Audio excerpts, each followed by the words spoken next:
তো আজকে ক্লাসে আমরা কি দেখতাম তাইলে আসো। আজকে আমরা ছোটখাটো একটু কাজ দেখি। ছোটখাটো কাজ বলতে আমি এখানে আগে থেকে অ্যাড করে রাখছি একটা ছবি। ছবি দেখা যাচ্ছে না, ছবিটা আমরা ঠিকঠাক করব। একটা ইমেজ অ্যাড এর কাজ আমরা দেখে নিতে পারি। আর ওই ইমেজ অ্যাড এর সাথে রিলেটেড যা যা অ্যাট্রিবিউট আমাদেরকে জানতে হবে কাজকর্মগুলো একটু দেখলাম। আর হচ্ছে আরেকটা লেখা দেখা যাইতেছে, চলাচল করতেছে ওইরকম লেখা, মার্কিউ ট্যাগের কাজ যেটা বলে মার্কি ট্যাগ। তো ওই ট্যাগের কাজ দেখবো। একটা লেখাকে চলমান করার জন্য আমাদেরকে কি কি করতে হবে এটা দেখবো। ব্যাকগ্রাউন্ডে কিভাবে ছবি অ্যাড করা যায় সেটা দেখবো।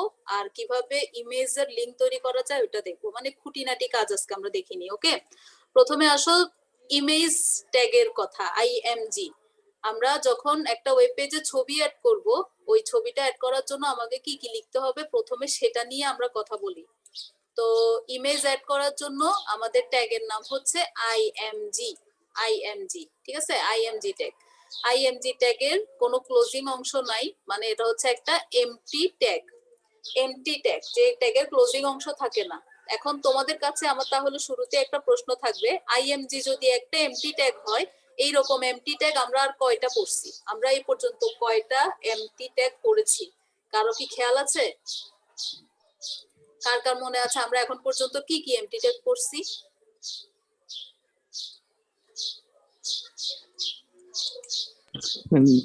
BR HR, right, BR. Okay, BR tag, line break, তারপর এইচআর, আর একটা হচ্ছে আইএমজি। টোটাল এই তিনটা ছাড়া কি আমাদের সামনে আর কোনো এমটি ট্যাগ আসছে? মনে হয় না, এখন পর্যন্ত আসে নাই মনে হয়, হয়তো সামনে আসতে পারে। ফর্মের কাজ করার সময় আমাদের সামনে আরেকটা এমটি ট্যাগ আসতে পারে, ইনপুট ট্যাগ, সেটাও এমটি। তো যাই হোক, আইএমজি হচ্ছে একটা এমটি ট্যাগ, ক্লোজ করতে হবে না। ওই ট্যাগের কিছু অত্যাবশ্যকীয় অ্যাট্রিবিউট আছে, যে অ্যাট্রিবিউট গুলো আমাদেরকে অ্যাড করতে হবে। তো চলো অ্যাট্রিবিউট গুলোর পরিচয় জেনে নিই। প্রথম অত্যাবশ্যকীয় অ্যাট্রিবিউট যেটার নাম হচ্ছে এসআরসি। আইএমজি ট্যাগেরটা কাজ মানে কোনো কাজই থাকবে না যদি তুমি ওইটার মধ্যে এসআরসি অ্যাট্রিবিউট না ইউজ করো। এসআরসি বলতে আমরা বুঝতেছি সোর্স। আর সোর্সের মধ্যে আমরা আমাদের যে ছবিটা আমরা পেজে অ্যাড করতে চাচ্ছি ওই ছবিটার ফাইল নেমটা লিখে দিব। আর ছবিটা কোন জায়গায় সেভ আছে সেই ব্যাপারটা এখানে একটু ইম্পর্টেন্ট এই ক্ষেত্রে। যেমন আমি একটা ছবি অ্যাড করছি, ছবিটার নাম ছিল picture.jpg। আমার ইমেজ ফাইলটার নামটা এরকমই ছিল, যেটা আমি প্রথমে এখানে সেভ করছিলাম, মানে যেখানে আমাদের যাবতীয় এইচটিএমএল এর ডকুমেন্ট গুলো আছে ঠিক সেই জায়গায় সেভ করছিলাম। তো পরবর্তীতে ওই ফাইলটা আমি সরাই নিছি। তো সরাই নেওয়ার কারণে এই ছবিটা যখন আমি এখানে নাম হিসেবে অ্যাড করে লোড দিলাম, ছবিটা এখানে দেখা যাচ্ছে না। ছবিটা দেখা যাচ্ছে না কারণ আমি ছবিটার সোর্স ঠিক মতো আইডেন্টিফাই করতে পারি নাই। আমি picture.jpg বলতেছি, picture.jpg বলা যে ফাইলের নাম, সেই ফাইলের নাম ওরা এখানে এইচটিএমএল এর ডকুমেন্টে খুঁজে পায় নাই। তাহলে এই নামের ছবি কোথায় আছে? আমি আমার ল্যাপটপের এখানে এই জায়গাতে একটা ছবি রাখলাম, ছবির নাম picture.jpg, যেটা আমার জি ড্রাইভে সেভ করা আছে। তো তাহলে আমাকে যখন আমার এইচটিএমএল ডকুমেন্টটা আর আমার ফাইলটা দুইটা ভিন্ন ফোল্ডারে দুইটা ভিন্ন ফাইলে সেভ করা থাকবে, তখন আমরা জানি যে আমাদেরকে পুরো ফাইল ডেস্টিনেশনটা কপি করে লিখতে হয়। তো এই জন্য আমার ছবিটা ব্রাউজারে দেখা যাচ্ছে না। তো যখন আমি পুরো ফাইল ডেস্টিনেশন সহ, এখানে যদি কোনো ফোল্ডারেরও নাম লেখা থাকে সেক্ষেত্রে ফোল্ডারের নামটা সহ অ্যাড হবে। তো ওই ফাইল ডেস্টিনেশনটা সহ আমাকে লিখতে হবে যদি আমার ফাইল আর এইচটিএমএল ফাইল দুইটা ভিন্ন ফোল্ডারে থাকে সেক্ষেত্রে। তো এখন দেখা যাক আমার ছবিটা দেখা যাচ্ছে কিনা। আমার একটা ছবি আসছে, যে ছবিটা আমি অ্যাড করার জন্য লিখছিলাম, ছবিটা অ্যাড হইলো। তো ছবি অ্যাড করার প্রথম অ্যাট্রিবিউট এসআরসি, যেখানে ছবির ইউআরএলটা আমরা লিখবো। 2 নাম্বার অত্যাবশ্যকীয় অ্যাট্রিবিউট হচ্ছে এএলটি। এএলটির মিনিং হইতেছে অল্টারনেটিভ টেক্সট। অল্টারনেটিভ টেক্সট বলতে আমরা এমন একটা টেক্সটকে বুঝবো যখন আমার ছবিটা আসতেছিল না বা ছবিটা যখন লোড হয় না ব্রাউজারে কোনো কারণে, তখন ওই ছবির পরিবর্তে ওখানে একটা লেখা দেখা যাচ্ছিল। ওখানে একটু আগে তোমরা ছবিটা যখন ছিল না তখন খেয়াল করে থাকবা একটা নেচার বলে একটা লেখা ছিল। তো কোনো কারণে যদি আমার ছবি ব্রাউজারে লোড হতে ব্যর্থ হয়, সেই ক্ষেত্রে ওই ছবির জায়গায় আমি যে বিকল্প একটা টেক্সট লিখবো, সেই টেক্সটটাই আমরা ALT অ্যাট্রিবিউটে লিখতে হবে। আর ALT অ্যাট্রিবিউটটা one of the compulsory tag, মানে এটা তুমি তোমার কাছে মনে হবে যে কই ছবির আগে পরে তো দেখা যাইতেছে না, তাইলে এই ট্যাগটা দেওয়া এই অ্যাট্রিবিউটটা দেওয়া দরকার কি? তো এই অ্যাট্রিবিউটটা দিতে হবে IMG ট্যাগের মধ্যে, এটা অ্যাড করতে হবে, এটা একটা জরুরি বিষয় সার্ভারের সাথে, মানে এটা সার্ভারের জন্য একটা নেসেসারি জিনিস তুমি যে কোনো ছবি অ্যাড করার সময়। এরপরে হচ্ছে আমরা ছবির সাইজ টাইজ গুলো ঠিক করে দিতে হবে। যদি আমরা ছবির উচ্চতা প্রশস্ততা এগুলো ঠিক করি না দিই, তাহলে পুরা ব্রাউজারটা দখল করে ছবিটা ডিফল্ট সাইজের হিসাবে চলে আসবে। তো সেই জন্য আমি আমার ছবির হাইট আর ওয়াইড ঠিক করে দিলাম, আমি দিয়ে দিলাম 300 তোমার এবার মনের মতো তোমার যেটা চাই সাইজ, তোমাকে প্রশ্নে যেটা দেওয়া থাকবে সেই হিসাবে তুমি সাইজটা ঠিক করে নিবা। সাধারণত প্রশ্নে যখন উদ্দীপকে তোমাকে একটা ছবি অ্যাড করতে বলবে, তোমাকে এইভাবে ছবির ইনফোটা দিবে। সাপোজ তোমাকে বললো যে 400 ইন্টু 600 এই সাইজের একটা ছবি অ্যাড করার জন্য তোমাকে বলতেছে, সাপোজ এইভাবে করে বলে। ছবির রিজলিউশনের সাইজটা সাধারণত প্রশ্নে এইভাবে বলে। এখন এই 400 আর 600 এর মধ্যে তুমি কোনটারে হাইট ধরবা আর কোনটারে ওয়াইড ধরবা? তোমরা কি বুঝো যে এটার মধ্যে ওয়াইড কোনটা হাইট কোনটা? এত ইন্টু এতর মধ্যে এনি আইডিয়া? ম্যাম 400 ওয়াট 400 400 প্রথমটা Height. সোজা কথা না, ইফাজেরটা ঠিক আছে। ইফাজ বলতেছিল কি প্রথমটা কি বলছো, হোয়াইট বলছো তো না হাইট বলছো? 400 কে কি বলছো? ম্যাম 400 হোয়াইট হচ্ছে হোয়াইট হোয়াইট, রাইট। হোয়াইট প্রথমটা হচ্ছে হোয়াইট, তার মানে প্রথমে যেটা থাকবে ইনটু দিয়ে সেটাকে তোমার প্রশস্ততা ধরে নিতে হবে, মানে এটা হচ্ছে একটা কমন হিসাব আর কি। প্রথম অংশটা ছবির রিজলিউশনের ইনটু দিয়ে যে দুইটা আমরা পার্ট দেখি, তার মধ্যে প্রথম অংশটা হচ্ছে হোয়াইট, পরের অংশটা হচ্ছে হাইট। তার মানে তোমার প্রশ্নে উল্লেখ নাও করে দিতে পারে, এভাবে বলতে পারে, তো তুমি বুঝে নিবা প্রথমটাকে হোয়াইট বোঝাচ্ছে পরেরটাকে হাইট বোঝাচ্ছে। যাই হোক, আমি হাইট ওয়াইট ঠিক করে দিলাম 300। এরপরে আমার নেক্সট অ্যাট্রিবিউট, এটা তেমন একটা জরুরি অ্যাট্রিবিউট না, দিলেও হয় না দিলেও হয়, টাইটেল অ্যাট্রিবিউট। টাইটেল অ্যাট্রিবিউট দেওয়াতে কি হয়, আমি যখন আমার মাউসটা ছবির আগে পরে ঘোরাফেরা করি বা ধরি কিছুক্ষণ, মাউসের কার্সরটা যখন ছবির আগে আনি, একটা লেখা দেখা যায়, একটা টাইটেল দেখা যাচ্ছে, ছবির একটা টাইটেল, টাইটেলের নাম হচ্ছে নেচার। এই টাইটেল অ্যাট্রিবিউটটা আসলে অনেকগুলা ট্যাগের মধ্যেই এটা তুমি অ্যাড করতে পারো। ব্লক লেভেল অনেকগুলো ট্যাগের মধ্যে তুমি এই টাইটেল অ্যাট্রিবিউটটা অ্যাড করতে পারো, যেটা দিয়ে এই কাজটা হবে। তুমি যে জিনিসটার মধ্যে টাইটেলটা অ্যাড করতেছো, তো ওই মাউসের কার্সরটা আনার পরে ওই জায়গার উপর দিয়ে টাইটেলটা দেখা যাবে। এটা ছবির ক্ষেত্রেও করা যায়, এটা টেবিলের ক্ষেত্রেও করা যায়, আরো অনেক ক্ষেত্রেও এটা করা যায়। মানে টাইটেল ট্যাগটা তুমি এরকম অনেকগুলো জায়গাতে ইউজ করতে পারো, এটা কেউ মানা করবে না। এরপরে হচ্ছে স্টাইল। স্টাইল এটা আমি এখানে কেন অ্যাড করছি, কারণ আবার ছবির অ্যালাইনমেন্টের একটা ব্যাপার আছে। তোমরা দেখতে পাচ্ছ আমাদের ছবিটা একটু ডান সাইডে আছে ব্রাউজারে, তো ব্রাউজারের কোন সাইডে, ওয়েব পেজের কোন সাইডে, ডকুমেন্টের কোন সাইডে ছবিটা দেখাবা, সেই অ্যালাইনমেন্টটা নির্ধারণ করার জন্য আমাদের পূর্বে একটা ট্যাগ ব্যবহার হইতো, ট্যাগের নাম হচ্ছে অ্যালাইন ট্যাগ। কিন্তু আসলে বর্তমানে যে ব্রাউজার গুলো HTML5 এ এই অ্যালাইন অ্যাট্রিবিউটটা তেমন একটা সাপোর্ট করে না, মানে উল্টাপাল্টা হয়ে যায়, কখনো আসে কখনো আসে না। তো এই অ্যালাইন অ্যাট্রিবিউটটা দিয়ে কাজটা করা যেত, বাট বর্তমানে আমরা স্টাইল প্রপার্টিজ দিয়ে কাজগুলো সেরে দেই। স্টাইলে একটা প্রপার্টিজ আছে, নাম হচ্ছে ফ্লোট প্রপার্টিজ, আর ফ্লোট প্রপার্টিজ দিয়া তুমি ছবিকে হয়তো লেফটে নয়তো রাইটে, দুইটাই ভ্যালু আছে এটা, রাইট বা লেফট, তুমি রাইট লেফটে আনতে পারবা। আর হচ্ছে এটা ডিফল্ট ভ্যালু হচ্ছে লেফট, তুমি যদি কিছু না বলো সেই হিসাবে সে লেফটেই রাখবে জিনিসটা, আর যদি রাইটে বলো তাহলে রাইটে দেখাবে। আপাতত আমি রাইটে রাখছি, সেটা রাইটে দেখা যাচ্ছে। আবার ছবিকে মাঝে মাঝে প্রশ্নে, আমাদের পরীক্ষার প্রশ্নে ছবিকে মাঝখানে রাখতেও বলা হয়, তো তুমি ফ্লোট প্রপার্টিজ দিয়ে আবার মাঝখানে রাখতে পারবা না, সেক্ষেত্রে তোমারে আরেকটা ট্যাগের সাহায্য নিতে হইতে পারে। সেক্ষেত্রে তুমি স্টাইল অংশটা বাদ দিয়ে দিবা, স্টাইল অংশটা বাদ দিয়ে তুমি আরেকটা ট্যাগ আছে, ট্যাগের নামই হচ্ছে সেন্টার ট্যাগ, সেটার হেল্প নিতে পারো। সেন্টার ট্যাগের হেল্প নিতে পারো, সেন্টার ট্যাগের হেল্প নিয়ে তুমি এই ছবিটাকে মাঝখানে নিয়ে আসতে পারো। এটা জাস্ট নর্মাল কাজ, একদম কোনো ডিজাইন টিজাইন বা CSS এর কাজ না, এমনি নর্মালি সেন্টার এলিমেন্ট। এই কাজটা, এই সেন্টার এলিমেন্টটা আবার বিভিন্ন লেখালেখিতেও অ্যাড করতে পারি। আবার যে কোনো ব্লককে যদি কখনো কোনো কারণে তোমার মাঝখানে আনতে হয়, সেক্ষেত্রেও তুমি এই সেন্টার ট্যাগটা ইউজ করতে পারবা, নো প্রবলেম।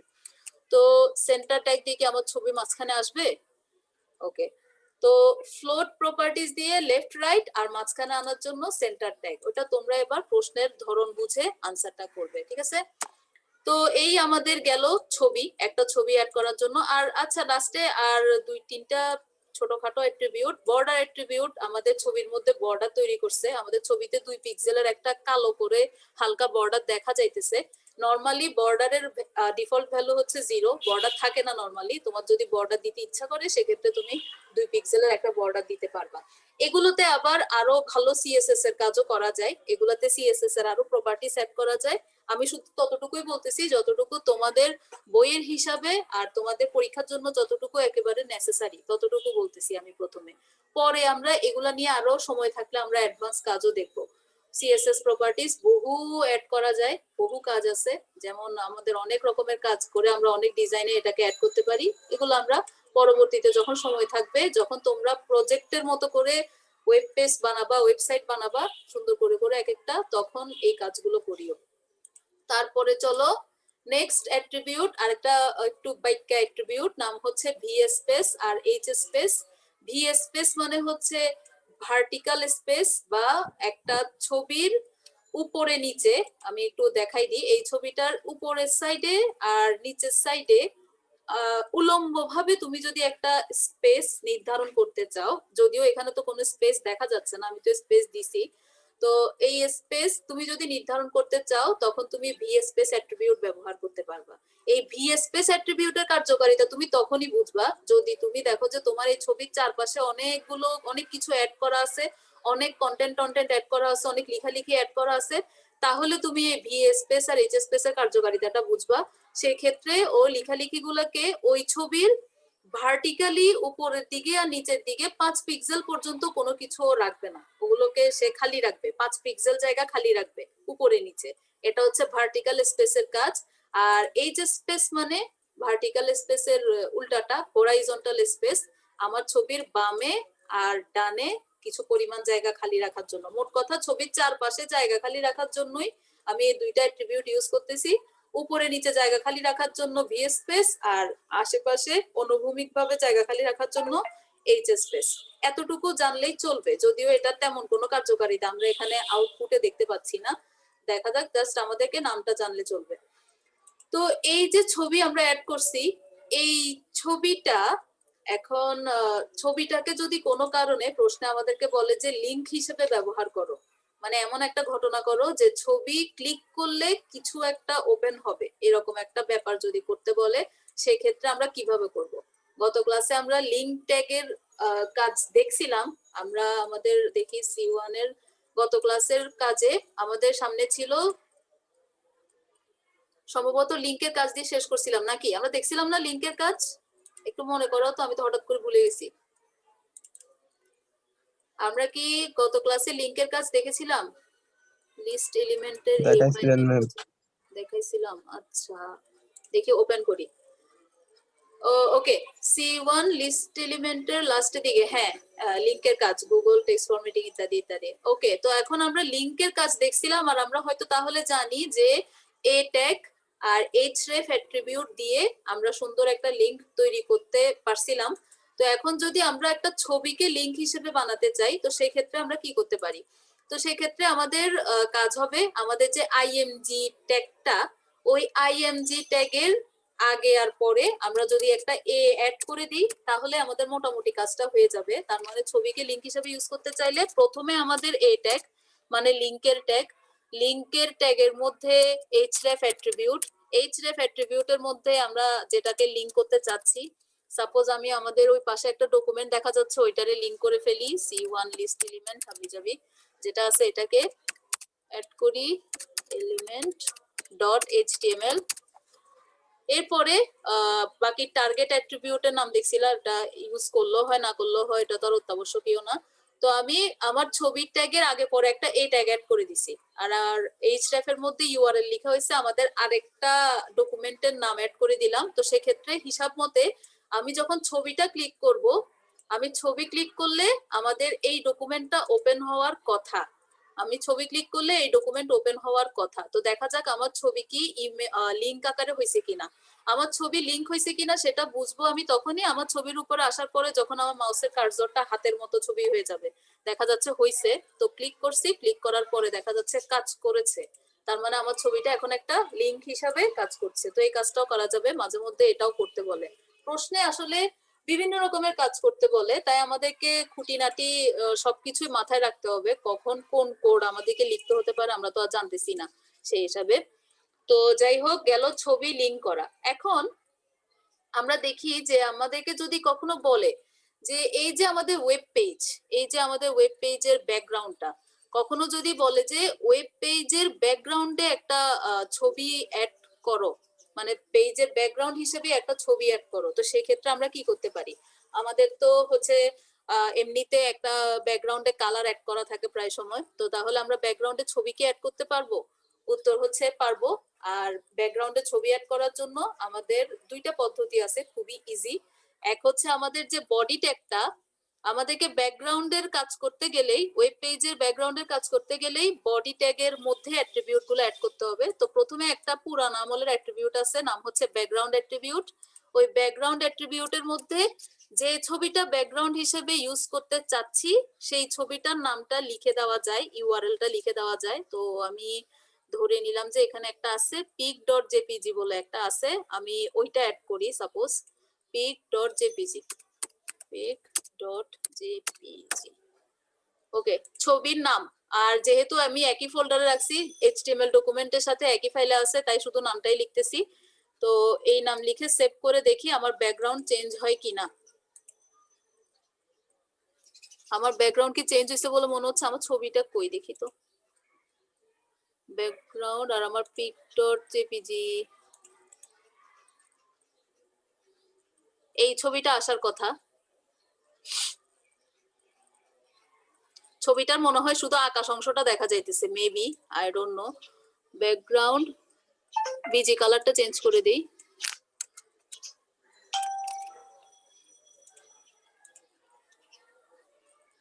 ওকে, শুধু উপরের অংশটা দেখা যাচ্ছে, মেবি নিচের দিকের অংশটা আসতেছে না, ছবির পুরো অংশটা আসতেছে না, তাই ব্যাকগ্রাউন্ডটা পুরোপুরি বোঝা যাচ্ছে না। আর এইটা এইটা একটা প্রসেস হতে পারে। আরেকটা প্রসেস হচ্ছে তুমি ব্যাকগ্রাউন্ড অ্যাট্রিবিউট দিলা, এইটা একটা প্রসেস। আরেকটা প্রসেস আমাদের যে স্টাইল আছে, স্টাইল প্রপার্টিজ যেটা আছে, ওই স্টাইল প্রপার্টিজ এর হিসাবে আমি আরেকটা হিসাবে ব্যাকগ্রাউন্ডটা অ্যাড করতে পারি। সেই ক্ষেত্রে স্টাইল দিলা, স্টাইলের ভিতরে আমাকে প্রপার্টিজ লিখতে হবে background image. Background image properties add করে সেটার পরে কোলন দিয়া ইউআরএল লিখে, ইউআরএল পরে একটা ফার্স্ট ব্র্যাকেট দিয়ে এরপরে ইনভার্টেড কমা দিবা, সিঙ্গেল ইনভার্টেড কমা দিয়ে তোমার ছবিটার নাম লিখতে হবে। আমি কি ছবির নামে ভুল করছি কিনা একটু দেখে আসি। pic.jpg, না ভুল হয় নাই। ওকে, pic.jpg, এই হচ্ছে আমাদের আরেকটা প্রসেস। পরে একটা সেমিকোলন দিয়ে দিবা। এটা হচ্ছে আমাদের সিএসএস প্রপার্টিজ দিয়ে, ঠিক আছে, ব্যাকগ্রাউন্ড ইমেজ দিয়ে ইউআরএল pic.jpg, সি পড়ে নাই। তো এইভাবে দুইটার যে কোনো একটা, এই ব্যাকগ্রাউন্ড অ্যাট্রিবিউট দিয়ে অথবা স্টাইল অ্যাট্রিবিউট দিয়ে, দুইটার যে কোনো একটা দিয়ে আমরা আমাদের ওয়েব পেজের একটা ব্যাকগ্রাউন্ড অ্যাড করতে পারি, যে ব্যাকগ্রাউন্ডের পুরাটা হয়তো আমরা বুঝতেছি না এখানে। Ma'am background size attribute use করতে পারেন। ব্যাকগ্রাউন্ড সাইজ অ্যাট্রিবিউট ইউজ করলে, আচ্ছা দেখি, চলো। ওকে, ব্যাকগ্রাউন্ড সাইজ কতটুকু সাইজে দেওয়া যায় আমাদের পুরা? আমাদের একটা কভার বলে একটা প্রপার্টিজ ভ্যালু আছে, দেখি কি হয়। ওকে, থ্যাংক ইউ ফর রিসার্চ। মানে এতক্ষণ ধরে আমরা শুধু ওই ছবির উপরের অংশটা দেখতেছিলাম। Thank you. এই প্রপার্টিজটার ব্যাপারটা আমার এতক্ষণ মাথায় ছিল না। এই পুরো ব্যাকগ্রাউন্ডটা দেখার জন্য আমাদের জাস্ট উপরের অংশ দেখাচ্ছিলাম আমরা। আমাদের ছবির রিজলিউশনটা হাই হওয়াতে ওই পুরো নিচের দিকের অংশটা চলে যাচ্ছিল, এখন পুরো ছবিটা দেখা যাচ্ছে আমাদের ব্যাকগ্রাউন্ডে। আর দুইটা প্রপার্টিজ এখানে, দুইটা কাজ এখানে করা হয়েছে। প্রথমত এই অ্যাট্রিবিউট দিয়ে কাজটা করা হয়েছে, দ্বিতীয়ত সিএসএস এলিমেন্ট দিয়ে করা হয়েছে। আর সিএসএস এলিমেন্টে আমাদের আপাতত একটাই দরকার, তবে ওই একটা প্রপার্টিজ দিয়ে যেটা হচ্ছিল হাই রিজলিউশনের ছবিগুলো পুরোটা আসতেছে না, সেটা একটা ব্যাপার ছিল। তো ব্যাকগ্রাউন্ড সাইজের মান কভার দিয়ে আমি ওই জায়গাটা ঠিক করলাম। এই দুইটা এইভাবে আমরা একটা ছবিকে ব্যাকগ্রাউন্ড হিসেবে ইউজ করতে পারি, এই দুইটা যে কোনো একটা দিয়ে। তোমরা মেইনলি খাতায় লেখার সময় পড়তো, তোমরা যেহেতু খাতায় লিখবা তোমাদের তো এত ঢং লাগবে না, তোমাদের এতটুকু লিখলেই এনাফ হবে, মানে ব্যাকগ্রাউন্ড পিক ডট জেপিজি পর্যন্ত লিখলেই এনাফ হবে। বাকি চাইলে তোমরা এই স্টাইলের অংশটাও লিখতে পারো তোমাদের ইচ্ছা এবারে, ঠিক আছে? তো দুইটা কাজ গেল, ছবি গেল, ছবিকে লিংক করা গেল, ছবিকে ব্যাকগ্রাউন্ড হিসেবে ইউজ করা গেল। এখন আমরা চলে যাই যে আমাদের যে লেখাটা নড়াচড়া করতেছে এখানে, এই নড়াচড়া করা লেখাটা নিয়ে কি কাজ করা যায়, এটা কি জিনিস, এইটার জন্য আমরা ব্যবহার করছি এই 7 নাম্বার লাইন থেকে একটু কোডটা দেখা স্টার্ট করেন এবার। মার্কি ট্যাগ বা মার্কুই ট্যাগ, উচ্চারণটা মনে হয় মার্কি হবে। তো মার্কি ট্যাগ দিয়ে একটা টেক্সটকে আমরা চলমান করতে পারি, এটাকে আমরা টেক্সট ফরম্যাটিং ট্যাগের মধ্যেও ফেলতে পারি আসলে। তো এই ট্যাগটার কিছু অ্যাট্রিবিউট আছে, অ্যাট্রিবিউট গুলা সম্পর্কে ধারণা নিয়ে নেই। এমসিকিউতে আসার মতো জিনিস, এমসিকিউতে আসতে পারে প্রচুর, অথবা আমাদেরকে প্রশ্ন তুলে দিতে পারে যে লেখাকে চলমান করো, এই দিক থেকে ওই দিকে চলমান করো, এই করো সেই করো, এইরকম কিছু। তো অনেকগুলো অ্যাট্রিবিউট দেখা যাইতেছে, অ্যাট্রিবিউট গুলার একটা একটা করে আইডিয়া নেই। প্রথম অ্যাট্রিবিউটের নাম হচ্ছে, মার্কি ট্যাগের প্রথম অ্যাট্রিবিউটের নাম হচ্ছে বিহেভিয়ার। বিহেভিয়ার অ্যাট্রিবিউটটার ভ্যালু হিসেবে আমরা একটা ভ্যালু দেখতেছি, আমি তোমাদেরকে ভ্যালুগুলো একটা একটা করে বলি। বিহেভিয়ার অ্যাট্রিবিউটের 3টা ভ্যালু আছে, তার মধ্যে শুরুটা হচ্ছে স্ক্রল, যেটা হচ্ছে ডিফল্ট ভ্যালু, স্ক্রল ভ্যালু। তুমি যখন লেখাটা, আমি যেটা লেখা দেখা যাচ্ছে এখানে C1 লেখাটা চলাফেরা করতেছে, ওই লেখাটা জাস্ট যাইতে থাকবে, গিয়ে ওখানে ঢুকে যাবে, আবার চলতে থাকবে, স্ক্রল করতে থাকবে লেখাটা, মানে লেখাটা যাবে, গিয়ে গিয়ে ওখানে ভিতরে ঢুকে আবার আসবে, এইভাবে এই ধরনের কাজটা বা এইভাবে চলাচল করাটা আমরা বলি স্ক্রলিং করা, স্ক্রলিং করতে থাকবে। 2 নাম্বার ভ্যালুর নাম হচ্ছে স্লাইড। স্লাইড করার মানে হচ্ছে ওইটা যে এক পাশ থেকে আরেক পাশে যাচ্ছে, আরেক পাশে গিয়ে ওইটা থেমে যাবে, আর আবার শুরু হয়ে আবার ওই পাশে গিয়ে থেমে যাবে, এই রকমটা হচ্ছে আমরা বলি স্লাইড করা। একটু আগে ওইটা অল্টারনেট করতেছিল, এরপরে আমরা স্ক্রলিং দেখলাম, এরপরে আরেকটা ভ্যালু হচ্ছে স্লাইড। স্লাইডের ক্ষেত্রে লেখাটা এসে এক জায়গায় এসে থেমে যাবে। তো আমি একটু স্পিডটা বাড়াই, তোমাদেরকে এই স্ক্রলিং এর কাজগুলো দেখাই। স্ক্রল অ্যামাউন্টটা যদি একটু বাড়াই দিই তাহলে লেখাটা একটু তাড়াতাড়ি হবে, এমনিতে লেখাটা অনেক ঝুরে ঝুরে আসতেছে। তো দেখো স্লাইড দেওয়ার কারণে লেখাটার চলমানতাটা এক জায়গায় এসে জাস্ট থেমে গেছে, এক জায়গায় এসে থেমে গেছে এরকম। তো বিহেভিয়ার স্ক্রলটা হচ্ছে ডিফল্ট, বাকি তুমি স্লাইডও দিতে পারো অথবা অল্টারনেটও দিতে পারো। ভ্যালুগুলো মনে রাখবা, পরীক্ষায় এমসিকিউতে আসার হইলে এই জিনিসগুলাই আসবে, যে কয়টা ভ্যালু, কি ভ্যালু, কোনটা দিলে কি হবে, এইরকম। তো গেল আমরা বিহেভিয়ার অ্যাট্রিবিউট। এরপরের অ্যাট্রিবিউটের নাম হচ্ছে ডাইরেকশন, ডিরেকশন অ্যাট্রিবিউট। ডিরেকশন অ্যাট্রিবিউটের ডিফল্ট ভ্যালুটা এখানে লেখা আছে লেফট ভ্যালু। লেফট বলতে কি, আমরা আমাদের দেখতেছি যে আমাদের লেখাটা ডান সাইড থেকে বাম সাইডে যাচ্ছে, তো তুমি ডিরেকশন যেটা লিখবা তোমার লেখা সেই দিকেই যাবে, ডিরেকশন যেটা লিখবা তোমার লেখা সেই দিকেই যাবে, লেফট সাইডে যাবে। তো তুমি যদি রাইট লেখো তোমার লেখাটা ডান বাম সাইড থেকে ডান সাইডে যাবে, তুমি যদি আপ লেখো তোমার লেখাটা নিচ থেকে উপরের দিকে উঠবে, আর তুমি যদি ডাউন লেখো তোমার লেখাটা উপর থেকে নিচের দিকে যাবে। তো একটা ডাউন টাউনের ওটা দেখিনি আমরা, বোঝা যাচ্ছে না তেমন একটা, মানে যতটুকু হাইট, আমার লেখাটার হাইটটা বেশি একটা না, তাই উপরে নিচের কাজটা বোঝা যাচ্ছে না। আমরা যদি হাইটটাকে আরেকটু বাড়াই তাহলে তোমরা উপরে নিচের কাজটা আরেকটু ভালো বুঝবা। ধরো আমি হাইটটাকে 10%-এর জায়গায় 50% করে দিলাম, আর আমার ডাইরেকশন হচ্ছে ডাউন, হিসাব মতে আমার মার্কিওটা উপর থেকে নিচের দিকে যাওয়ার কথা, ঠিক আছে? অল্টারনেট করতেছে আমার মার্কিওটা, উপর থেকে নিচের দিকে অল্টারনেট করতেছে, আমি বিহেভিয়ারের মধ্যে অল্টারনেট দেওয়া আছে এখন, এই জন্য এইভাবে চলাচল করতেছে, ঠিক আছে? তো তাহলে ডিরেকশনের মান ডিফল্ট ভ্যালু হচ্ছে লেফট, বাকি তোমরা এবার লেফট রাইট যেটাই দাও সেই হিসাবে সে চলাচল করবে। এরপরে হাইট আর ওয়াইট এর কাজ তো তোমরা দেখছোই, একটু আগে আমার হাইট দেওয়া ছিল 10%, পরে আমি যখন এটাকে 50% করছি ওটা আমার ব্রাউজারের অর্ধেক পরিমাণ জায়গা জুড়ে আছে, এটাকে আবার পিক্সেল ভ্যালু আকারেও লেখা যায়, 10 পিক্সেল, 50 পিক্সেল, 100 পিক্সেল এই আকারেও লিখতে পারো, আবার পার্সেন্টেজ আকারেও লিখতে পারো। তো তুমি যত পার্সেন্টেজ আকারে লিখলে তোমার জন্য সুবিধা হচ্ছে, মানে তোমার ব্রাউজারটার মেইন সাইজের তুলনাটা তুমি বুঝবা। তো আমি 10%ই দিয়ে রাখি মোটামুটি। তারপরে হচ্ছে ওয়াইড তো একই হিসাব, তোমার যে প্রশস্ততাটা ওই প্রশস্ততাটা কি তুমি পুরা পেজে চাচ্ছ নাকি এটা কম বেশি চাচ্ছ সেই জিনিসটা তুমি কন্ট্রোল করতে পারবা। এখানেও পার্সেন্টও ইউজ করা যায়, আবার পিক্সেলও ইউজ করা যায়, পিএক্সডিও ইউজ করা যায়। এটা হচ্ছে আরেকটা অ্যাট্রিবিউট। তাহলে কয়টা অ্যাট্রিবিউট গেছে হিসাব করো, বিহেভিয়ার গেল, ডাইরেকশন গেল, হাইট গেল, ওয়াইড গেল। এরপরে হচ্ছে অ্যাট্রিবিউট লুপ। লুপের কাজ হচ্ছে তুমি যদি জিনিসটা কন্ট্রোল করতে চাও যে তোমার যে মার্কি লেখাটা ওই লেখাটা কতক্ষণ পর্যন্ত আবর্তন করবে, এই জিনিসটা যদি তুমি কন্ট্রোল করতে চাও তাহলে তুমি ইউজ করতে পারো লুপ। ধরো আমি চাচ্ছি আমার লেখাটা জাস্ট 2 বার আবর্তন করুক, এর বেশি না করুক, যতবারই করবে 2 বার করুক জিনিসটা। তো আমি লুপে 2 দিয়ে রাখছি আর এটা অল্টারনেট করতেছে। তো এটা অল্টারনেট করে আমি লুপ যতটুকু দেওয়া আছে ততবার কাজ করে ওটা থেমে যাবে। তুমি লুপ 2 দিয়ে যদি স্ক্রোল দাও এটা 2 বার স্ক্রোল করে থেমে যাবে, স্লাইড দিলে ওটা 2 বার স্লাইডিং করে থেমে যাবে, আর এখন এটা 2 বার অল্টারনেট করে থেমে গেছে।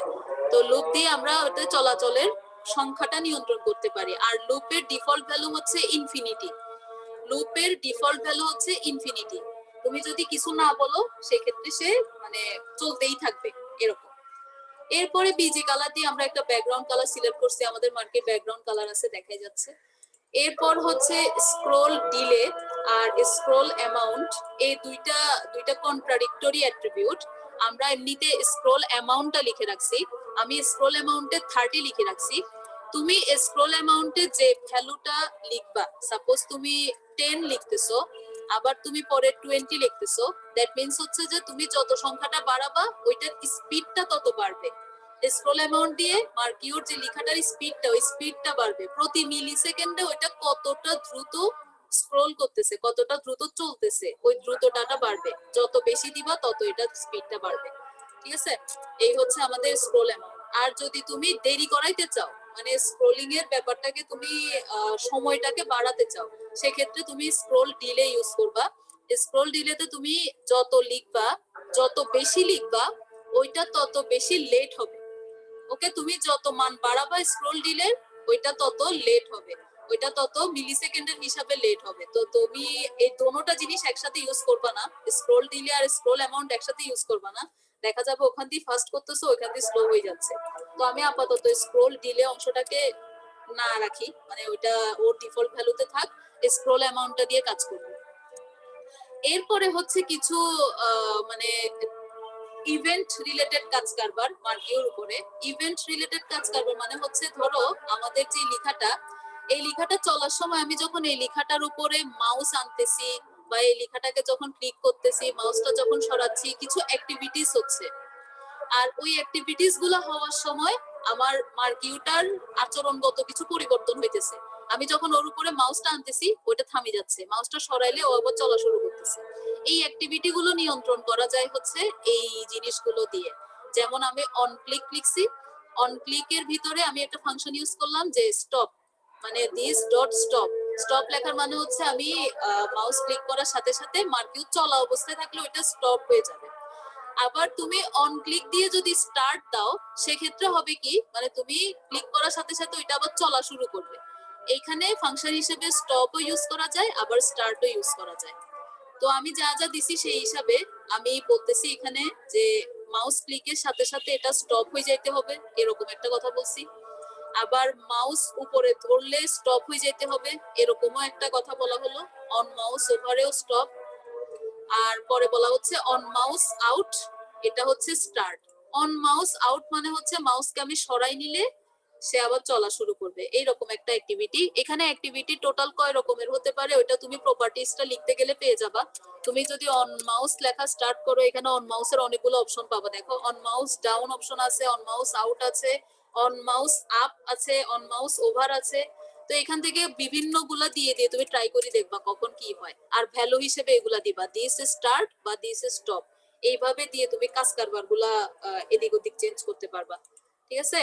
আর ভি স্পেস এইচ স্পেস হচ্ছে ওই ইমেজেরটার মতোই আকাইমা একটা অ্যাট্রিবিউট, যেটার এমনি কাজ নাই, বাট জেনে রাখবা যে এটা ইউজ করা যাবে। মার্কি ট্যাগের মধ্যে ভার্টিক্যালি আর হরাইজন্টালি কিছু স্পেস নির্ধারণ করার জন্য এই অ্যাট্রিবিউটটা ইউজ করা যাবে। ওকে, এইবার আমরা মোটামুটি প্রশ্ন করতে পারি তোমাদেরকে। যে প্রথম প্রশ্ন, ডিরেকশন অ্যাট্রিবিউটের ডিফল্ট ভ্যালু কত ছিল? সবাইকে আনসার দিতে হবে, যে কেউ কে আনসার দিতে হবে, র্যান্ডম। সবাই শুনছো কথাবার্তা? ডিরেকশনের আমি শুনি নাই তোমার আনসারটা, কেউ আনসার দিছো? ডিরেকশনের ডিফল্ট ভ্যালু কত ছিল? লেফট। লেফট, লেফট, রাইট, ওকে ঠিক আছে, মানে রাইট, আপ আর ডাউন হচ্ছে বাকি ভ্যালুগুলা। আর বিহেভিয়ারের ডিফল্ট ভ্যালু কি ছিল? এগুলো এমসিকিউ তে প্রচুর আসে। বিহেভিয়ারের ডিফল্ট ভ্যালু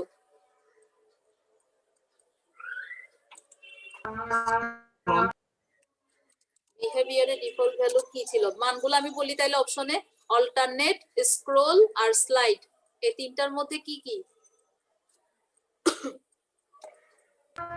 স্ক্রল।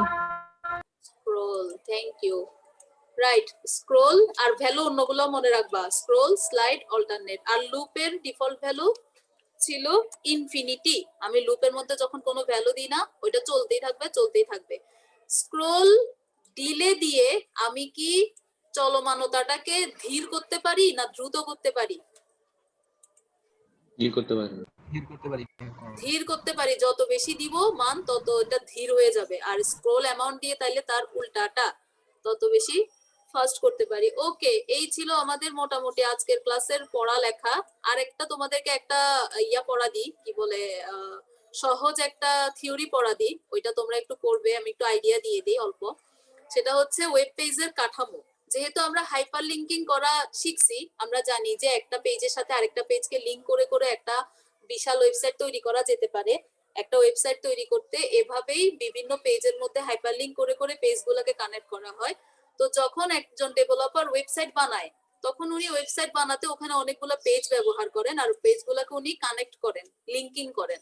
ওই লিঙ্কিং করার পরে যে স্ট্রাকচারটা তৈরি হয়, ওই স্ট্রাকচারটার নাম হয় ওয়েবসাইটের কাঠামো।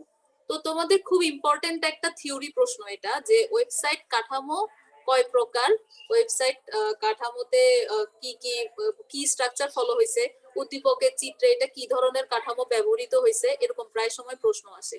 তো এটা তোমরা একটু পড়লেই পারবা, এরকম একটা জিনিস খুবই ইজি।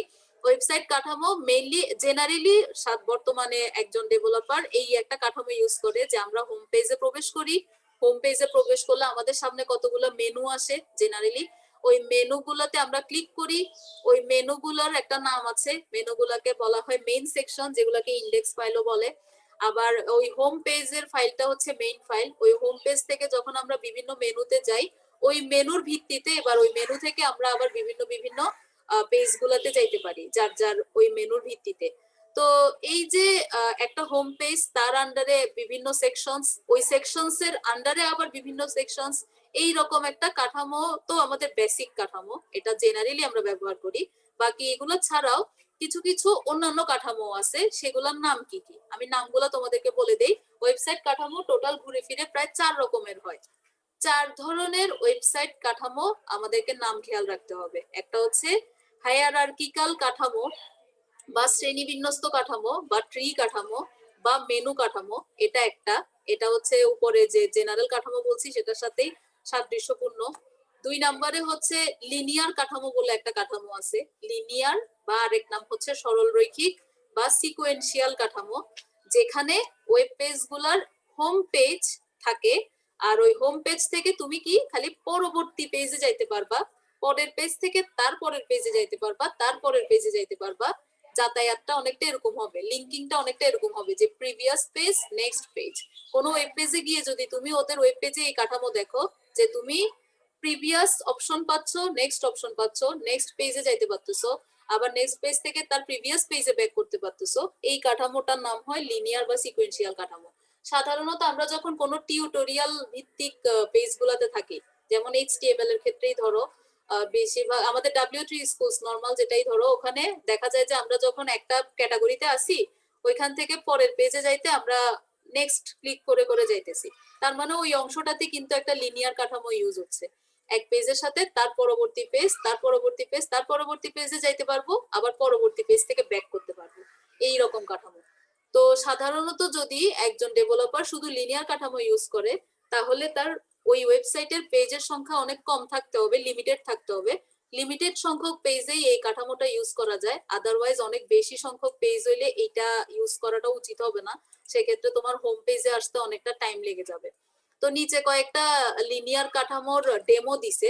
আবার লিনিয়ার কাঠামো বলতে এমন বুঝিও না যে খালি ওটা একদম একদম বরাবর সরল রৈখিকই হবে, রেলগাড়ির মতো হবে, ওই রকম না।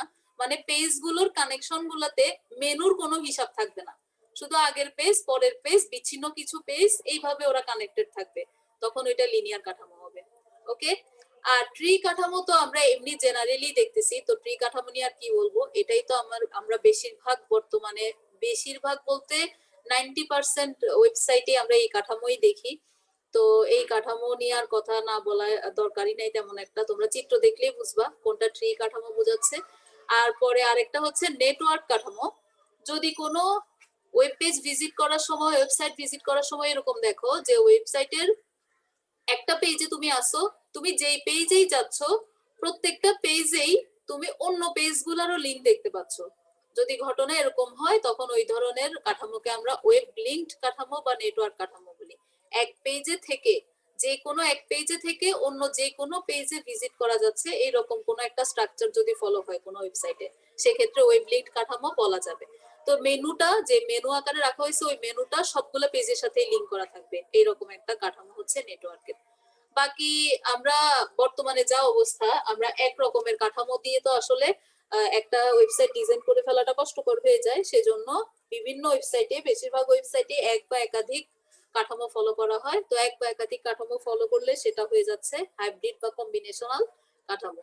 তো এই পড়াটা পড়ে রাখবা, যখনই HTML তোমাদের কোনো পরীক্ষায় আসবে বা পরীক্ষার আগে তোমরা যখন থিওরি পড়তে যাবে তখন বিভিন্ন থিওরির সাথে এই থিওরির টপিকসটাকেও ইম্পর্টেন্ট বলে ধরে নিবে ডিফল্ট, মানে আমি এটা বলি আর না বলি মনে রাখবা যে HTML এর জন্য এই টপিকটা ইম্পর্টেন্ট, টপিকের নাম হচ্ছে ওয়েবসাইট কাঠামো।